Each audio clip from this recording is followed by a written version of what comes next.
Hello दोस्तों, ND study rules में आपका बहुत बहुत स्वागत है। देखिए 1000 प्लस इम्पोर्टेंट जीके क्वेश्चंस, ठीक है। तो इस क्लास को करने का मेन मकसद ये है कि देखिए इधर अभी आपका एएलपी का जो है यहाँ पे एग्जाम फाइनल हुआ है। सीबीटी 1 अब सीबीटी 2 का एग्जाम होगा और उसके बाद से आरपीएफ का एग्जाम चल ही रहा है। उसके बाद से अगर बात करें तो सबसे बड़ी वैकेंसी आरआरबी ग्रुप डी, ठीक है, जो कि अभी उसकी एग्जाम डेट नहीं दिया वहाँ पे दिया गया है। तो इसको यहाँ पे देखते हुए हमने 1000 प्लस इम्पोर्टेंट जीके क्वेश्चंस को यहाँ पे जो है शुरू करने वाले हैं। तो उम्मीद करेंगे आपको ये क्लास जरूर अच्छा लगेगा। आप अगर अब देख पा रहे हैं तो आपको जो है बहुत अच्छा क्वेश्चन, जितने भी रेलवे में क्वेश्चन आज तक पूछा गया है, इसको हम यहाँ पे देखने वाले हैं, ठीक है। तो उम्मीद करेंगे आपको ये क्लास अच्छा लगेगा। चैनल पर नए होंगे चैनल को सब्सक्राइब करिएगा, लाइक और शेयर करिएगा, ठीक है। चलिए अब हम यहाँ पे क्लास को देख लेते हैं। कोई भी डाउट दिक्कत हो तो आप लोग कमेंट के माध्यम से पूछ सकते हैं, ठीक है। देखिए यहाँ पे 1000 जो है यहाँ पे इंपॉर्टेंट जीके क्वेश्चन होगा, जिसमें हमारा देखिए एक एक करके हम टॉपिक चलेंगे। पहले हिस्ट्री, आपको ज्योग्राफी मिलेगा, उसके बाद से साइंस मिलेगा, उसके बाद से जो विविध का आपका होता है जिसमें साइंस एंड टेक से रिलेटेड हो जाएगा, आर्ट एंड कल्चर से रिलेटेड हो जाएगा, पुरस्कार से रिलेटेड हो जाएगा।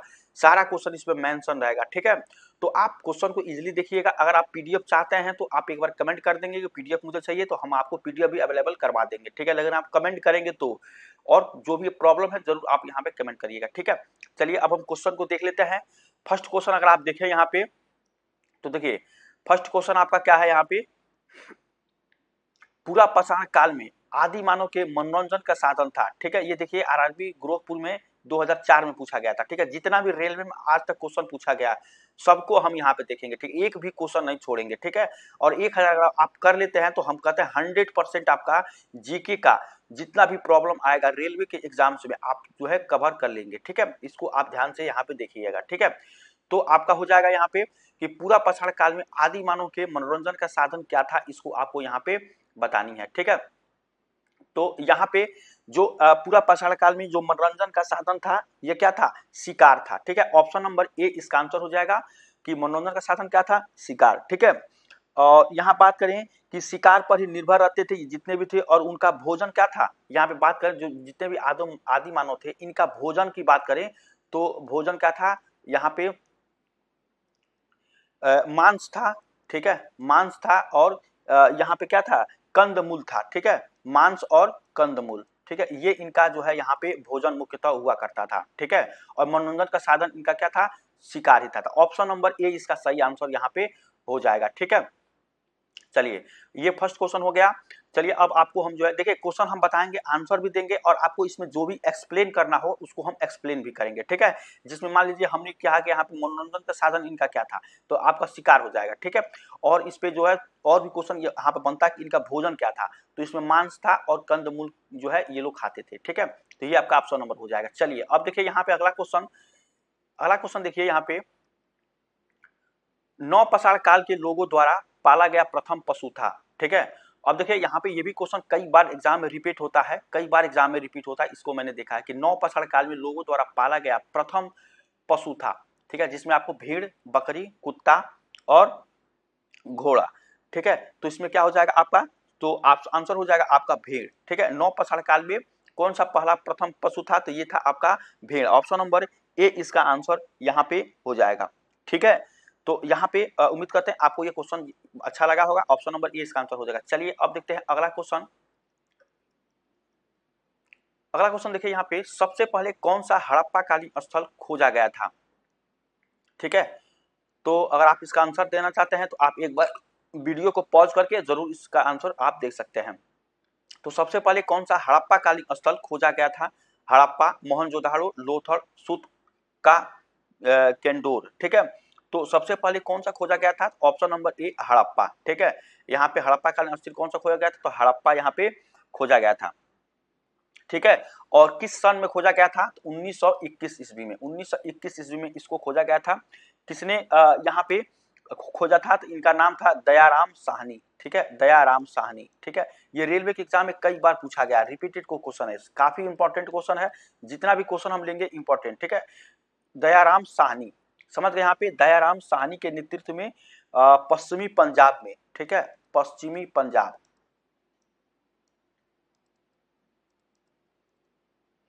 पश्चिमी पंजाब में पंजाब के हड़प्पा नामक स्थल के उत्खनन में आपको जो क्या है ये सभ्यता का पता चला था। समझ गए यहाँ पे, तो हड़प्पा सभ्यता इसका नाम रखा गया था। 1921 ईस्वी में इसको खोजा गया था दयाराम साहनी के नेतृत्व में पश्चिमी पंजाब के क्षेत्र में। ठीक है, तो इतना आपको जो है याद होना चाहिए। ये आपको क्वेश्चन यहाँ पे पूछता है। देखिए ये 2003 में पूछा है, और भी सारे जो है ये डेट में आगे वाले डेट में पूछा गया। देखिए हम यहाँ पे जो भी आपका 22 में आपका एग्जाम हुआ था, ठीक है, 18 में हुआ था रेलवे का, सारा क्वेश्चन कराएंगे, क्योंकि 1000 है ना, हम 1000 प्लस की बात कर रहे हैं, तो आपको मैक्सिमम और भी सारा हम जो है क्वेश्चन यहाँ पे करा देंगे। जितना भी होगा सारा जीके का प्रॉब्लम ही खत्म हो जाएगा। ठीक है, ऑप्शन नंबर ए इसका आंसर हो जाएगा। चलिए अब हम अगला क्वेश्चन देखते हैं।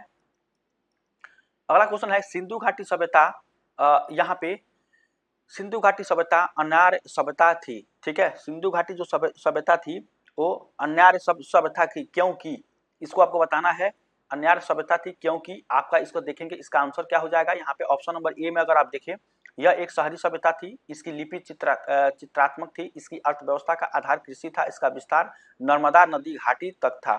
ठीक है, तो सिंधु घाटी सभ्यता अनार्य सभ्यता थी क्योंकि इसका क्या था, यह एक शहरी सभ्यता थी। ठीक है, शहरी सभ्यता थी। यहाँ पे आपको पूछ रहा है कि सिंधु घाटी सभ्यता अनार्य सभ्यता थी क्योंकि, क्यों थी, तो यह एक शहरी क्या थी, सभ्यता थी। ठीक है, ऑप्शन नंबर ए इसका आंसर यहाँ पे हो जाएगा। ठीक है, चलिए यहाँ तक समझ गए, ऑप्शन नंबर ए इसका आंसर हो जाएगा। अब देखिए अगला क्वेश्चन, अगला क्वेश्चन यहाँ पे हो जाएगा आपका हड़प्पा की सभ्यता निम्नलिखित से संबंधित है। ठीक है, हड़प्पा की जो सभ्यता है निम्नलिखित से संबंधित है। हड़प्पा की सभ्यता निम्नलिखित से संबंधित है, कांस्य युग से, नवपाषाण युग से, पूरा पाषाण युग से, लौह युग से। तो यहाँ पे क्या हो जाएगा, कांस्य युग से। ऑप्शन नंबर ए आंसर यहाँ पे आपका हो जाएगा। कांस्य युग से हड़प्पा की सभ्यता क्या है, संबंधित है, इससे रिलेट करती है। ठीक है, और सिंधु की जो सभ्यता होती है, जो सिंधु सभ्यता के युग होती है, ठीक है, अगर बात करिए तो हड़प्पा सभ्यता की थी, एक होता है आपका सिंधु सभ्यता। ठीक है, सिंधु सभ्यता, तो ये आपका क्या होता है भाई, तो ये देखिए यहाँ पे इसका आंसर हो जाएगा। ये किस युग से आपको माना जाता है, तो तांबे और टीन को मिलाकर कांसा का निर्माण किया गया था। ठीक है, तांबा और टीन, समझ गए, तांबा और टीन मिलाकर क्या मिलाया गया था, कांसा। ठीक है, कांसा का यहाँ पे निर्माण, समझ गए, कांसा का निर्माण किया गया था, समझ गए, सिंधु घाटी सभ्यता में, और ये इसमें आपको कांस्य युग इसको बोला जाता है। समझ गए, तो ऑप्शन नंबर ए इसका आंसर यहाँ पे हो जाएगा। चलिए अब इसका आंसर हो जाएगा यहाँ पे, सॉरी अगला क्वेश्चन देखेंगे यहाँ पे, निम्नलिखित में से कौन सा भारत में समस्त ब्रिटिश संवैधानिक प्रयोगों में से सबसे अल्पकालीन सिद्ध हुआ। ठीक है, तो कौन सा भारत में समस्त ब्रिटिश संवैधानिक, यहाँ पे देखेंगे तो गवर्नमेंट ऑफ इंडिया एक्ट 1919। ठीक है, यहाँ पे देखेंगे तो इसका क्या हो जाएगा, यहाँ पे आंसर की बात करें, एक क्वेश्चन आपका है यहाँ पे, निम्नलिखित में से कौन सा भारत में समस्त ब्रिटिश संवैधानिक प्रयोगों में से सबसे अल्पकालीन सिद्ध हुआ। ठीक है, तो इसमें से सबसे अल्पकालीन की बात करें, ऑप्शन नंबर ए में गवर्नमेंट ऑफ इंडिया एक्ट 1919। ठीक है, the Indian councils act 1909, Pitt's India act 1784 और गवर्नमेंट ऑफ इंडिया एक्ट 1935। ठीक है, तो जो सबसे आपका जो यहाँ पे सबसे अल्पकालीन सिद्ध हुआ वो कौन सा हुआ, पिट्स इंडिया एक्ट 1784। ठीक है, ऑप्शन नंबर सी इसका आंसर हो जाएगा, पिट्स इंडिया एक्ट 1784। ठीक है, क्योंकि देखिए यहाँ पे भारत में समस्त जो ब्रिटिश संवैधानिक प्रयोगों में सबसे अल्पकालीन ये तो आपका हुआ था 1784 ईस्वी में पिट्स इंडिया एक्ट। ठीक है, क्योंकि इसमें क्या था, इसके शीघ्र बाद ही 1786 ईस्वी में क्या हुआ, 1786 ईस्वी में आपका जो हुआ था, इसमें इस एक्ट का संशोधन करके 1793 में चार्टर एक्ट आ गए थे। ठीक है, मतलब इस एक्ट को संशोधन करके 1786 के बाद से, मतलब ये आपका था 84, उसके बाद से 86 आया, और 84 के बाद से आपको क्या हुआ, 1793 ईस्वी में आपका क्या आ गया, चार्टर्ड एक्ट। ठीक है, चार्टर्ड एक्ट आ गया था। ठीक है, इसके तुरंत बाद है पिट्स इंडिया एक्ट को, तो इसलिए यहाँ अल्पकालीन बहुत कम समय इसके लिए था। उसके बाद से आप क्या आ गया 1793 में चार्टर्ड एक्ट। तो ये भी आपको क्वेश्चन पूछा जा सकता है कि चार्टर्ड एक्ट कब आया था, इनमें से चार्टर्ड एक्ट कब आया था, उसमें से आपको सन दिया रहेगा। ठीक है, तो इस तरह से क्वेश्चन आपको पूछा जाता है। 1793 इसका चार्टर्ड एक्ट हो जाएगा, इसका सही आंसर क्या हो जाएगा, अल्पकालीन हुआ था पिट्स इंडिया एक्ट 1784। समझ गए, चलिए अब अगला क्वेश्चन देखिए यहाँ पे, विभिन्न धार्मिक संप्रदायों तथा अन्य दलों द्वारा प्रदर्शित की गई अलगाववादी प्रथा निम्नलिखित में से किसका यहाँ पे विशिष्ट लक्षण था। ठीक है, तो अगर आप इसको बात करें यहाँ पे, यहाँ पे किसका विशिष्ट लक्षण था, तो भारतीय परिषद अधिनियम, ठीक है, भारत सरकार अधिनियम 1919, भारत सरकार अधिनियम 1935, भारतीय स्वतंत्रता अधिनियम 1947, ठीक है। तो इसका जो आपका आंसर हो जाएगा ये क्या हो जाएगा, भारत सरकार अधिनियम 1919, ठीक है। जो क्या था, अलगाववादी प्रथा निम्नलिखित में से विशिष्ट लक्षण था कि जो भारत सरकार अधिनियम 1919, समझ गए यहाँ पे, तो ये आपका हो जाएगा। और वर्ष 1919 में क्या आया था आपका, यहाँ पे वर्ष 1919 था, इसमें भारत परिषद अधिनियम मतलब मार्ले मिंटो सुधार आया था, ठीक है। क्या आया था यहाँ पे, मार्ले मिंटो, ठीक है, मार्ले मिंटो सुधार, ठीक है, अधिनियम, ठीक है। तो 1919 में आया था ये।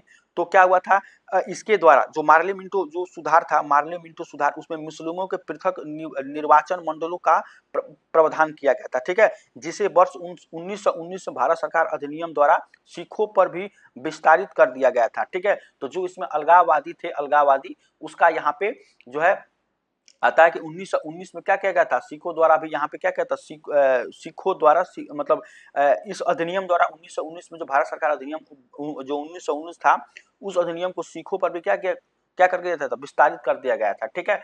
तो ये भी आपको क्वेश्चन पूछा जा सकता है कि मार्ले मिंटो जो सुधार होता है 1919 सॉरी मार्ले मिंटो सुधार ये कब आया था, तो 1919 में आया था, ये क्वेश्चन बन सकता है। और इसके 1909 में, सॉरी यहाँ 1909 होगा मार्ले मिंटो, 1919 में आपको भारत सरकार अधिनियम, इसके बाद से आपको ये बन गया था, और इस सिखों पर भी क्या किया गया था, विस्तारित इसको कर दिया गया था, समझ रहे हैं। तो आप इतना आपको जानिए अलगाववादी प्रथा कब किया गया था, 1919 में। चलिए अब अगला क्वेश्चन को देखते हैं। यहाँ पे अगला क्वेश्चन है, संविधान सभा के सदस्यों ने भारत के संविधान का प्रारूप तैयार किए थे, ठीक है। तो संविधान सभा के जो सदस्य थे वो भारत के संविधान का प्रारूप तैयार किए थे, कौन था इसमें, इसका आपको यहाँ पे आंसर देना है। और ये क्वेश्चन अगर आप देखें तो अजमेर में 2008 में क्वेश्चन पूछा गया था, जिसमें ब्रिटिश आपका आंसर हो जाएगा, ब्रिटिश संस्था द्वारा नामित, जनरल गवर्नर द्वारा नामित, विभिन्न प्रदेशों के विधान सभाओं से चयनित, भारतीय राष्ट्रीय कांग्रेस तथा मुस्लिम लीग से चयनित। तो संविधान सभा के सदस्यों ने भारत के संविधान का प्रारूप तैयार किया, ये क्या किया था, विभिन्न प्रदेशों के विधान सभाओं से चयनित, ठीक है। ऑप्शन नंबर सी इसका आंसर यहाँ पे हो जाएगा, ठीक है।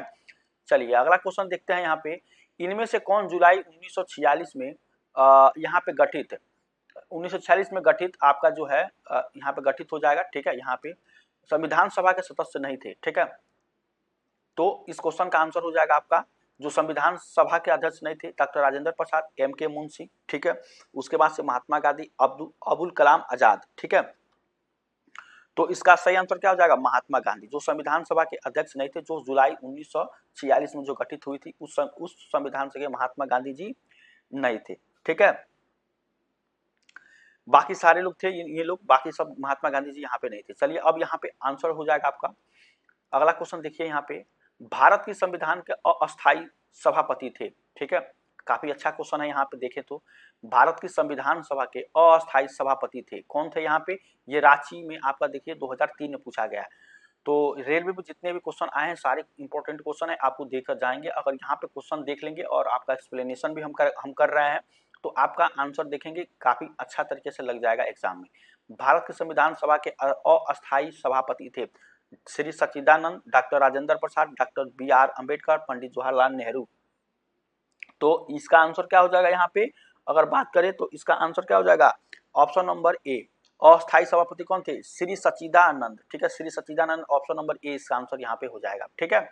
चलिए अब यहाँ पे देखेंगे अगला क्वेश्चन देखिए, यहाँ पे संविधान का मसौदा तैयार करने वाली जो समिति थी, ड्राफ्टिंग कमेटी के अध्यक्ष कौन थे, ठीक है। तो यहाँ पे क्वेश्चन देखेंगे, ये आपके पॉलिटी से कई बार क्वेश्चन पूछा गया, काफी इंपॉर्टेंट क्वेश्चन है आपका कि ड्राफ्टिंग कमेटी के अध्यक्ष कौन थे, संविधान का मसौदा तैयार करने वाली समिति जो ड्राफ्टिंग कमेटी थी उसके अध्यक्ष JB कृपलानी, डॉक्टर राजेंद्र प्रसाद, ठीक है। उसके बाद से आप देखिए तो जवाहरलाल नेहरू, B.R. अम्बेडकर, तो अम्बेडकर जी थे यहाँ पे, जो कि ड्राफ्टिंग कमेटी के क्या थे, अध्यक्ष थे। तो इसी तरह से क्वेश्चन आपको सेम क्वेश्चन उठा के भी पूछ सकता है, ये रिपीटेड, रेलवे में रिपीट क्वेश्चन आते हैं, ठीक है, ये भी आपको ध्यान यहाँ पे देना चाहिए। रेलवे में रिपीटेड क्वेश्चन आते हैं, सेम क्वेश्चन पूछेगा, या तो क्वेश्चन घुमा के पूछेगा। जैसे मान लीजिए यहाँ पे पूछा गया संविधान का मसौदा तैयार करने वाली समिति जो होती है, इसको क्या बोलते हैं, ड्राफ्टिंग कमेटी। तो बोल देगा कि संविधान के जो मसौदा तैयार करने वाली समिति के अध्यक्ष कौन थे, ऐसे ये वाला नहीं लिखेगा ड्राफ्टिंग कमेटी, ठीक है। ये क्वेश्चन अलग हो जाएगा, क्वेश्चन वही है लेकिन लिखने का तरीका अलग हो जाएगा। या तो पूछेगा ड्राफ्टिंग कमेटी के अध्यक्ष कौन थे, तो आंसर आपका ये तीन, मतलब तीन तरह के क्वेश्चन इसमें, इस क्वेश्चन से तीन तरह, एक तो ये खुद है और दो टाइप के क्वेश्चन और बनाया जा सकता है, ठीक है। तो ये आपका क्वेश्चन हो जाएगा, ऑप्शन नंबर ए इसका आंसर हो जाएगा। अब देखिए अगला क्वेश्चन, अगला क्वेश्चन हो जाएगा क्षेत्रफल के अनुसार विश्व में भारत का स्थान है, ठीक है। तो यहाँ पे बात करें, चलिए यहाँ पे देखिए क्वेश्चन में आपका है कि क्षेत्रफल के अनुसार विश्व में भारत का स्थान क्या है, ठीक है। तो भारत का स्थान की बात करें क्षेत्रफल के अनुसार, तो ये आपका क्या हो जाएगा, 7वां स्थान है, ठीक है। 7वां स्थान आपका भारत का हो जाएगा, ऑप्शन नंबर डी इसका आंसर यहाँ पे हो जाएगा, ठीक है। अगर बात करें कि क्षेत्रफल के दृष्टि से जो है भारत से बड़े देश, ठीक है, तो भारत से सबसे बड़े देश आपका क्या हो जाएगा, सबसे पहले में आता है रूस, ठीक है। रूस के बाद से क्या आता है, कनाडा, ठीक है, कनाडा। कनाडा के बाद से क्या आता है आपको, संयुक्त राज्य अमेरिका, ठीक है। इसको आप इसे लिख दीजिए, अमेरिका क्यों लिख दीजिए, ठीक है, संयुक्त राज्य अमेरिका, ठीक है। उसके बाद से आपका चीन आता है, ठीक है। उसके बाद से क्या आता है, ब्राजील आता है, ठीक है, ब्राजील आता है। उसके बाद से आपका क्या आता है, ऑस्ट्रेलिया आता है, ठीक है। यहाँ पे मैं बात करूं, यहाँ पे ऑस्ट्रेलिया, ठीक है, ऑस्ट्रेलिया आता है। और उसके बाद से आपका क्या आता है, भारत, ठीक है, भारत। देखिए 1 2 3 4 5 6 और 7, 7 नंबर पर भारत आता है। इसका क्षेत्रफल कितना होता है, तो क्षेत्रफल आपका अगर बात करें यहाँ पे तो 87263, इकाई दहाई सैकड़ा हजार दस लाख 10 लाख, ठीक है। तो 32,87,263 वर्ग किलोमीटर होता है, ठीक है, वर्ग किलोमीटर। ये आपका क्या होता है, भारत का क्षेत्रफल है आपका 32,87,263 वर्ग किलोमीटर, ठीक है।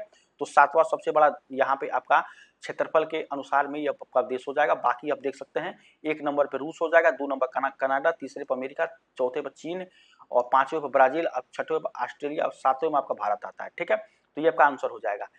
इसके बाद से अगला क्वेश्चन देखिए, विश्व के कुल भूभागी क्षेत्रफल में भारत का भागीदारी कितने % है, ठीक है। तो ये भी क्वेश्चन आपको कई बार पूछा गया है, काफी अच्छा क्वेश्चन है, ठीक है, कि आपका जो है भूगोल से बहुत ज्यादा क्वेश्चन ये सब सारा क्वेश्चन पूछता है। तो विश्व के जितने भी कुल भूभाग है, तो भारत का क्षेत्रफल आपकी यहाँ पूछ रहा है कितना % में है। तो आप देखें यहाँ पे, तो इसका आंसर कितना हो जाएगा, ये 2.4% आपका है, ठीक है। पूरा अगर जो विश्व की बात करें, ठीक है, तो अगर कहीं भारत है तो इसका आंसर कितना हो जाएगा, 2.4% आपका भारत यहाँ पे ये इसका भागीदारी है 2% 4 में, ठीक है। तो ऑप्शन नंबर ए आंसर हो जाएगा, ठीक है।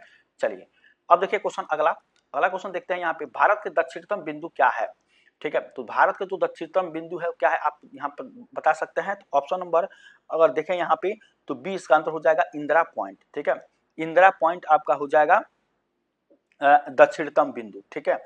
और यहाँ पे अगर बात करें इंदिरा पॉइंट, और इंदिरा पॉइंट का पूर्व नाम क्या था, ये भी पूछता आपको। इंदिरा पॉइंट का पूर्व नाम आपका हो जाएगा यहाँ पे लाहिंचिंग पित्रमेलियन, ठीक है। मैं यहाँ पे लिख देता हूं, ये आपका हो जाएगा लाहिचिंग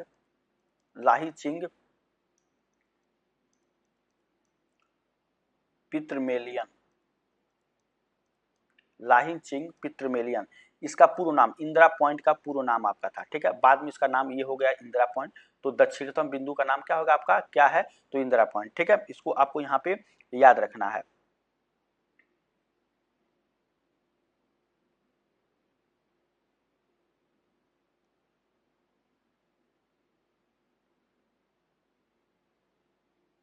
ठीक है, तो लाहिंचिंग पित्रमेलियन, और ये कहाँ पे आपका स्थित है, तो आपका यहाँ पे जो इसका जो स्थित है, ये कहाँ पे स्थित है, तो ये आपका ग्रेट निकोबार द्वीप में स्थित है, ठीक है, ग्रेट निकोबार, ठीक है, ग्रेट निकोबार द्वीप में स्थित है, ठीक है, ग्रेट निकोबार द्वीप में। तो ये भी पूछ सकता है कि जो इंदिरा पॉइंट है वो आपका भारत के मतलब किस द्वीप में स्थित है, तो ग्रेट निकोबार द्वीप में। तो इसको भी जानना जरूरी है, ठीक है। पूर्ण नाम इसका लाहिंचिंग पित्र यहाँ पे मेलियन, पित्रमेलियन, ये इसका नाम हो जाएगा।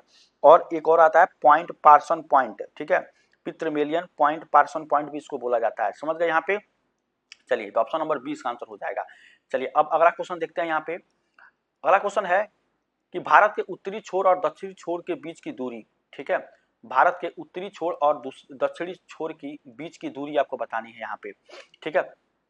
तो आपको ये वाला आपका इस तरह से होता है, तो ये आपका पूरब होता है, ठीक है, और ये आपका क्या है, ये आपका उत्तर है, और ये आपका दक्षिण है, और ये आपका क्या है, पश्चिम है, ठीक है।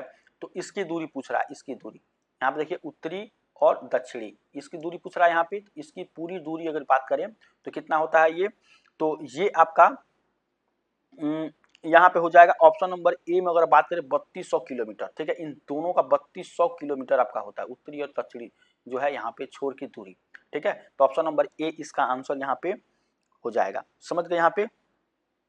और बात करें पूरब से पश्चिम, इसका क्या होगा, इसका दूरी देखिए, इसका तो आपका होता है 3200, ठीक है, 3200 किलोमीटर, और इसका दूरी कितना हो जाएगा, ये हो जाएगा आपको 2933, ठीक है, 2933 किलोमीटर। सबसे यहाँ पश्चिम में कौन सा जिला आता है, सॉरी कौन सा राज्य आता है, तो ये आता है गुजरात, ठीक है, ये आता है गुजरात। और सबसे पूरब में आपको जाएंगे तो आपका आता है अरुणाचल प्रदेश, ठीक है, अरुणाचल प्रदेश। तो ये आपका इसकी दूरी हो जाएगी 2933 किलोमीटर, और इसका दूरी आपको हो जाएगा 3200 किलोमीटर, ठीक है। तो इसको भी आपको याद रखना है। तो ऑप्शन नंबर ए इसका आंसर हो जाएगा। चलिए, भारत संघ का सुदूर दक्षिणी छोर है, भारत संघ का सुदूर दक्षिणी छोर है, इसको आपको बताना है यहाँ पे। भारतीय संघ का सुदूर दक्षिणी छोर क्या है, ठीक है। अब देखिए ये आपको पटना 2012 में क्वेश्चन पूछा गया था। तो दक्षिणी आपका जो सुदूर यहाँ पे हो जाएगा, इसका आपका हो जाएगा ऑप्शन नंबर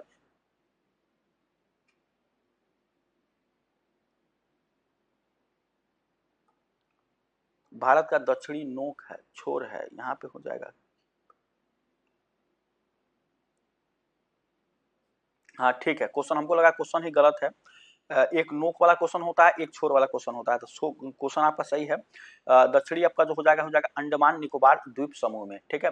भारत संघ का सुदूर दक्षिणी छोर क्या है, अंडमान निकोबार द्वीप समूह में। ऑप्शन नंबर सी इसका आंसर यहाँ पे ये हो जाएगा, समझ गए, ऑप्शन नंबर सी यहाँ पे इसका आंसर हो जाएगा, समझ गए। चलिए अब देखिए अगला क्वेश्चन देखते हैं यहाँ पे। निम्नलिखित में से भारत का सुदूर दक्षिण भौगोलिक इकाई कौन सी है, ठीक है।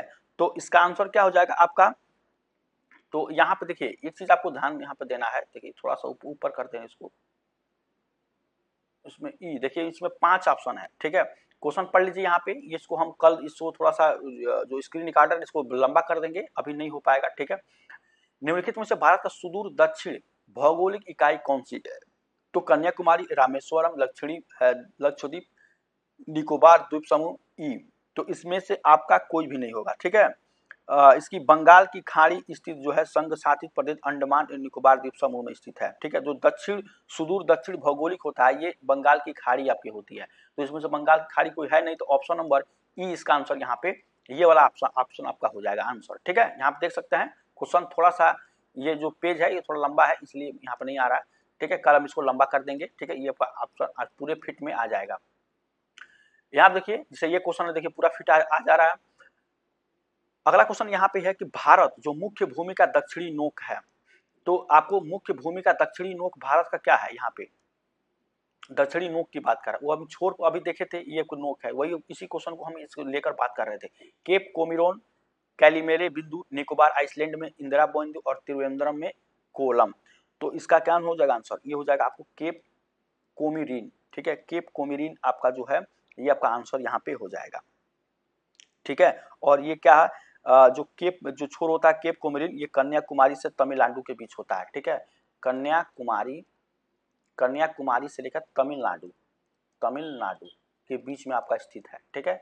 देखिए यही सब क्वेश्चन पूछता है तो बच्चे कहते हैं कि कहाँ से क्वेश्चन पूछ दिया है, ठीक है। आप लोग मतलब यहाँ पे ये कहेंगे कि भाई ये क्वेश्चन कहाँ से आ गया है, तो ये इसी तरह से क्वेश्चन आपको रेल में पूछा। देखिए यहाँ पे रांची में आपको 2003 में क्वेश्चन पूछा गया, ठीक है। अभी भी पूछ दिया जाए 2025 में, ठीक है, तो मैक्सिमम लोग जो है मतलब नहीं कर पाएंगे इस तरह के क्वेश्चन को। तो आपको जानना की जरूरत है। आप देखिए पूरा अगर डिटेल में पढ़ेंगे ना, मतलब पूरा इसका थ्योरी पढ़ेंगे उसके बाद क्वेश्चन लगाएंगे तो ये तो बहुत बेहतर होता है। लेकिन अगर आपको कम टाइम में बेहतर अगर करना है तो आप इस तरह से जो है वीडियो देख लेंगे, क्वेश्चन देख लेंगे। अगर इस तरह के आपको क्वेश्चन जो पूछ दे रहा है भूगोल से, तो मैक्सिमम क्वेश्चन आप लोग सॉल्व कर ले जाएंगे, ठीक है। तो इसीलिए हमने इसको लेकर 1000 प्लस का सीरीज का यहाँ पे क्वेश्चन लेकर हम यहाँ पाए हैं, ठीक है। तो जब यहाँ पे और भी जरूरत होगी तो और भी हम इसको इंक्रीज कर देंगे, ठीक है। जबकि ये हम इसका इतना ही लेकर अभी आए हैं, ठीक है। तो ऑप्शन नंबर ए इसका आंसर हो जाएगा। अगला क्वेश्चन देखिए यहाँ पे, कौन सा देश पाक जल डमरू मध्य से जुड़े हुए हैं। तो देखिए यहाँ पे यहाँ का क्वेश्चन जो है कौन सा देश पाक जल डमरू मध्य से जुड़े हुए हैं, ये आपको बताना है। ये देखिए 2002 में पूछा गया था, ठीक है। भारत, श्रीलंका, उत्तर और दक्षिणी कोरिया, ब्रिटेन और फ्रांस, उपयुक्त में से कोई नहीं। तो यहाँ पे अगर आप देखें इस क्वेश्चन का आंसर, तो काफी अच्छा क्वेश्चन है यहाँ पे। ये क्या हो जाएगा, भारत और श्रीलंका, ठीक है। पाक जल डमरू मध्य से ये आपका बीच में जुड़ा गया, ठीक है। और इसे क्या बोलते हैं, पाक जल संधि के नाम से जाना जाता है। इस जो पाक जल डमरू मध्य है, इसको पाक, ठीक है, जल संधि, पाक जल संधि के नाम से इसको नाम से जाना जाता है, नाम से जाना जाता है, ठीक है। तो इसको भी आपको ध्यान देना, पाक जल डमरू मध्य को। तो भारत और श्रीलंका के बीच में ये आपका स्थित है, ठीक है, भारत और Sri Lanka. Option number A answer हो जाएगा। इस पे और भी सारा क्वेश्चन बनता है, आगे हम क्वेश्चन देखेंगे और डिस्कशन कर लेंगे, ठीक है। चलिए, पाक स्टेट, पाक जल डमरू मध्य कहाँ से सबसे नजदीक है। देखिए अभी देखिए, अब जो हम पाक जल संधि पढ़े हैं, यहाँ पे पॉक स्टेट इसको बोलते हैं, पाक जल डमरू मध्य को। तो एक नाम ये भी होता है, देख रहे हैं। तो इस तरह से आपको कई सारे जब क्वेश्चन करेंगे तब आपके सामने जब प्रॉब्लम आएंगी और फिर उसको सॉल्व करेंगे तो काफी अच्छा आपको लगेगा, ठीक है। तो सबसे जो है नदी कहाँ पर लगता है, तो ये तमिलनाडु, तमिलनाडु राज्य में ये आपका यहाँ पे ये सबसे नजदीक आपका यह दिखाई देता है, ठीक है। और यह जो जल डमरू मध्य है, ये मन्नार व बंगाल की खाड़ी के मध्य स्थित है, ठीक है। ये जो है आपका पाक जल डमरू मध्य, या इसको कह लीजिए आप पाक स्टेट में, ये कहाँ पे आपको, तो जो मन्नार, ठीक है, ये आता है मन्नार व बंगाल की खाड़ी के मध्य, ठीक है, बंगाल की खाड़ी, बंगाल की खाड़ी के मध्य स्थित है, ठीक है। तो ये आपका आंसर यहाँ पे हो जाएगा, तमिलनाडु बी, ऑप्शन नंबर यहाँ पे हो जाएगा, समझ गए। चलिए अगला क्वेश्चन देखते हैं यहाँ पे, डक्कन पास, डंकन पास किसके मध्य स्थित है, ठीक है। इसको देखिए, ये क्वेश्चन भी आपको पूछा गया था, डंकन पास किसके मध्य स्थित है, समझ गए यहाँ पे। तो इसका जो आंसर हो जाएगा, ये क्या हो जाएगा, ऑप्शन नंबर ए, दक्षिणी और छोटा अंडमान के बीच में है। ऑप्शन नंबर ए आंसर हो जाएगा, दक्षिणी व छोटा अंडमान के बीच में आपको डंकन पास क्या है, इसके मध्य में स्थित है, समझ गए यहाँ पे। चलिए ऑप्शन नंबर ए आंसर हो जाएगा। अगला क्वेश्चन देखते हैं, अगला क्वेश्चन है हमारा सेलुलर। देखिए अब हम बायोलॉजी में यहाँ पे एंटर कर लिए, साइंस वाला ये पोर्शन है, ठीक है, साइंस वाला ये पोर्शन है, उम्मीद करेंगे आपको जरूर यहाँ पे पसंद आएगा। देखिए इस क्वेश्चन का आंसर अगर बात करें, सेलुलर और मॉलिक्यूलर जीव विज्ञान का केंद्र स्थित है, ठीक है, सेलुलर और मॉलिक्यूलर जीव विज्ञान का केंद्र स्थित है। इसमें से देखिए इनका केंद्र आपको पूछ रहा है, जीव विज्ञान का केंद्र कहाँ स्थित है, नई दिल्ली में, पटना में, जयपुर में, हैदराबाद में। तो इसका आंसर क्या हो जाएगा, हैदराबाद में। ऑप्शन नंबर डी इसका आंसर हो जाएगा, हैदराबाद में आपको इसका जो है केंद्र यहाँ पे स्थित है। और ये कहाँ पड़ता है, हैदराबाद, ये पड़ता है आंध्र प्रदेश में, ठीक है, आंध्र यहाँ पे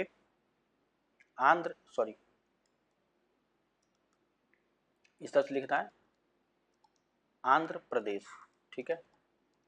और इसकी राजधानी कहाँ पे है, अमरावती, ठीक है, इसको भी याद रखेंगे, ये आपकी राजधानी है, ठीक है। तो आंध्र प्रदेश में आपको हैदराबाद यहाँ पे ये पड़ता है, समझ गए। तो ऑप्शन नंबर डी हो जाएगा। अगला क्वेश्चन देखिए यहाँ पे, सेंटर फॉर डीएनए फिंगरप्रिंटिंग एवं डायग्नोस्टिक सीडीएफडी अवस्थित है। तो जो डीएनए फिंगरप्रिंट होता है, जैसे कोई भी अगर अपराधी जो है अपराध करता है, उसको जो डीएनए चेक कराया जाता है, डीएनए, ठीक है, फिंगरप्रिंट्स एवं डायग्नोस्टिक जो सीडीएफडी अवस्थित है, ये कहाँ पे है, तो हैदराबाद में, बेंगलोर, दिल्ली और चेन्नई। तो ये कहाँ पे है, हैदराबाद में, हैदराबाद में, ऑप्शन नंबर ए इसका आंसर हो जाएगा, ठीक है। अभी बताएं हैदराबाद कहाँ पड़ता है, तो आंध्र प्रदेश में होता है, समझ गए यहाँ पे। तो ऑप्शन नंबर ए इसका आंसर हो जाएगा। अगला क्वेश्चन देखिए यहाँ पे, जंतु कोशिका पादप कोशिका से भिन्न होती है क्योंकि, देखिए यहाँ पे क्वेश्चन जो है आपको, जंतु कोशिका पादप कोशिका से भिन्न होती है, क्यों होती है। तो इसमें क्या होती है, इसमें अगर आप बात करें तो कोशिका भित्ति नहीं होती है, हरित लवक नहीं होते हैं, तारक केंद्रक होते हैं, हीमोग्लोबिन होते हैं। तो इसका आंसर अगर बात करें, देखिए इसका आंसर यहाँ पे हो जाएगा आपका, इसमें से सब होता है, ठीक है। यहाँ पे होता है कोशिका भित्ति नहीं होती है, हरित लवक नहीं होते हैं, तारक केंद्र होते हैं, ठीक है, हीमोग्लोबिन होते हैं। तो इसमें जंतु कोशिका पादप कोशिका भिन्न होती है क्योंकि इसमें सारे चीज होते हैं, ठीक है। तो 1 2 3 4 हो जाएगा। इसका अगर आंसर की बात करें यहाँ पे, तो देखिए ये वाला थोड़ा सा क्वेश्चन लंबा है, यहाँ पे देखिए, तो उपयुक्त डी, जो ये डी होगा, ई, उपयुक्त ई में सारे आपके क्वेश्चन हो जाएंगे, ठीक है, 1 2 1 3, यहाँ पे सारे सब सारे हो जाए। ऑप्शन नंबर ई आंसर इसका हो जाएगा। ये था चलिए, ये आपका लास्ट क्वेश्चन था, 25 क्वेश्चन था। उम्मीद करेंगे आपको यहाँ पे क्वेश्चन जो है पूरी तरह समझ में आया होगा। देखिए काफ़ी मेहनत लगता है इस वीडियो को बनाने में, और आप लोगों से रिक्वेस्ट है कि आप लोग चैनल पर नए होंगे तो सब्सक्राइब कर लीजिएगा, शेयर करिएगा, और कोई भी डाउट है, दिक्कत है, तो आप एक बार कमेंट करके ज़रूर बता दीजिएगा। और ये इंपॉर्टेंट आपके जो भी इतने जीके का क्वेश्चन है सारे एग्जाम्स के लिए, अगर आपको देखें तो पूरे ग्रुप डी के अभी पेपर होने वाले हैं यहाँ पे, ग्रुप डी, ठीक है। तो ये उसी के मद्देनजर है, बाकी सारे एग्जाम के लिए चाहे तो आप इसको पढ़ सकते हैं, ठीक है। तो यहाँ पे अगर आपको बात करें, कोई भी डाउट हो रहा है तो जरूर एक बार कहिए। काफ़ी मेहनत लगता है इसको बनाने में, 3 घंटा 4 घंटा इस एक जो पीडीएफ को बनाने में लग जाता है, और फिर इसको पढ़ाना है तो काफ़ी ज़्यादा इस पर टाइम देना पड़ता है। तो आप लोगों से रिक्वेस्ट है, चैनल पर है नए हैं तो सब्सक्राइब जरूर करिएगा। चलिए मिलते हैं नेक्स्ट टाइम, तब तक थैंक यू सो मच।